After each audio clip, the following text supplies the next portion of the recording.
College football just around the corner. And look, we're always talking about the Heisman Trophy over the course of the season, right?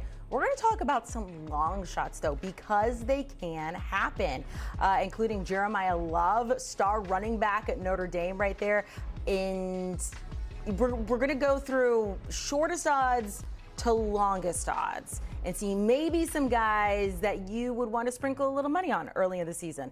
Let's welcome in Brad Crawford. We're going to start with Jackson Arnold, quarterback at Auburn, transfer from Oklahoma. So my Oklahoma Sooners are known for putting out Heisman winners. Maybe that just helps them. 25-1 odds. What is it going to take for him to win the Heisman? Yeah, he's going to determine Hugh Freeze's tenure at Auburn. And what I mean by that is the Tigers cannot afford to whiff, like you said, on this transfer from Oklahoma. Auburn has done as much as it can to boost Arnold's confidence during spring practice. They've done it now the first week of fall camp.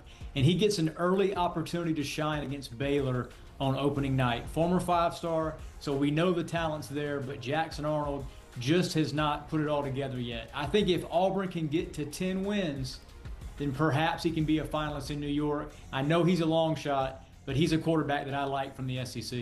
A long shot, but like I said, the guy with the shortest odds that we're talking about. So we're going to go from 25-1 to 40-1 odds. Let's move to Notre Dame running back Jeremiyah Love. I think he's tied for the second most rushing touchdowns in a season in Notre Dame history. We have not seen a running back win the Heisman in quite some time. I think the last guy to do it was Derrick Henry back in 2015. What are the chances we could see a running back win the Heisman?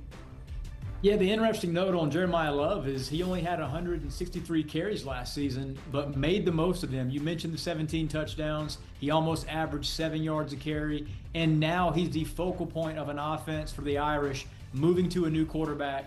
And I believe that pairing him alongside Jadarian Price, another quality ball carrier, is going to keep some of the mileage off of Jeremiyah Love.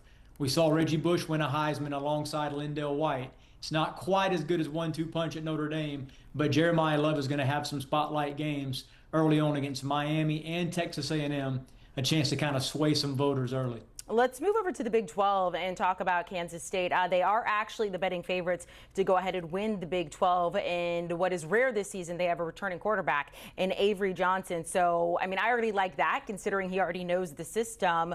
But what would it take for him to make himself stand out so much that he could potentially win the Heisman? Yeah, I think Kansas State needs to make the Big 12 championship game for Avery Johnson to really put up some elite numbers. 25 touchdowns last season as a first-year starter for the Wildcats, but he had two interception games in November. That kind of made the season capsize a little bit on Kansas State. There is elite competition at quarterback spot in the Big 12. I think Avery Johnson is one of those top quarterbacks. You've got Sam Levitt at Arizona State, another Heisman frontrunner, but Avery Johnson's a guy that, remember, 2 years ago, he won that bowl game against NC State. Then he cut his hair. So we'll see how he does this season as a second-year starter for the Wildcats. I like that you mentioned cutting hair because I've wanted to see Dylan Raiola with Nebraska, who's the next guy we're talking about, because he has tried to emulate Patrick Mahomes so much when Patrick Mahomes cut his hair. I want to know if he's going to cut his hair too. And look, so many people on our crew and our analysts like you are actually really big on Nebraska this season. And all I'm hearing about this kid right now, specifically, obviously, from his coach, Matt Rhule, is breakout year. Could we see that? I think Dylan Raiola is going to have a much improved season, maybe one of the top quarterbacks nationally, because they brought in Dana Holgorsen in November as the new OC. That's a change from Marcus Satterfield. Holgorsen's a guy who kind of gets his quarterbacks in an early rhythm. Nebraska spent a lot of money in the portal to surround Dylan with tons of wide receiver talent. And Nebraska's schedule is favorable by Big Ten standards. Probably going to start 3-0 or so.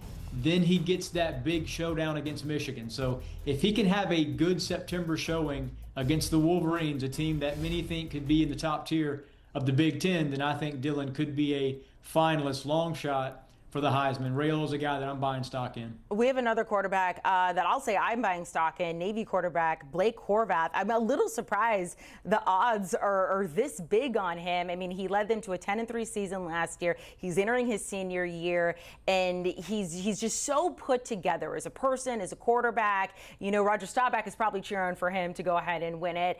What are the chances that Blake Horvath and we could see a Navy quarterback win Heisman? Yeah, y'all know down there at HQ, I love Navy. They're my preseason G5 favorite, probably the only national guy to pick the midshipmen to make the playoff. And Blake Horvath's the reason. 17 touchdowns last year, 1,235 yards rushing, had a couple 200-yard games. And Navy plays Notre Dame in the middle of the year. So if Navy can win the American Conference and maybe finish with 11 wins despite not beating Notre Dame, if he has a big game against the Irish, then that is an opportunity for him to grab the attention of Heisman voters. We haven't seen a G5 player win the Heisman in a long, long time, but Horvath's a guy that, I'm like you, I'm surprised that his odds are so high right now. Yeah, I would definitely put a little money on that. My dad went to West Point for a time, so obviously that weekend I always have to cheer for Army, but I am not upset if Navy gets to sing second. Final guy we're going to talk about out of South Carolina, edge rusher Dylan Stewart. Charles Woodson likes the fact that we have not seen a defensive player win the Heisman since he did. However, it would be very, very cool to see that. What do we need, and why is it so difficult to see a defensive guy win? It's just hard because you have to have like an 18 to 20 sack season. You've got to have 2 or 3 dozen tackles for losses. But look, Dylan Stewart is capable of this. 10 years ago, the Gamecocks had another defensive end named Jadeveon Clowney, future #1 pick, who also had some dark horse Heisman buzz heading into his sophomore season. He was an All-American that year, did not win the award, but I think Dylan Stewart has an opportunity. Now, to get there, the Gamecocks need to make the playoffs, something they've never done in program history. Kyle Kennard no longer there. Dylan Stewart's got to pick up the kind of dirty work on the line of scrimmage, but he's a guy that he's the best defensive player in college football. Speed, bend, agility, has it all. Put together that highlight reel. We want to see it. Brad Crawford, we appreciate it. We'll talk to you real soon as college football is just around the corner. Taking a look at the odds to win. So we were talking about long shots. These are the favorites. Arch Manning with Texas, no surprise there. Texas, one of the favorites with Ohio State to go ahead and win the national championship, followed by Cade Klubnik at Clemson and Garrett Nussmeier at LSU.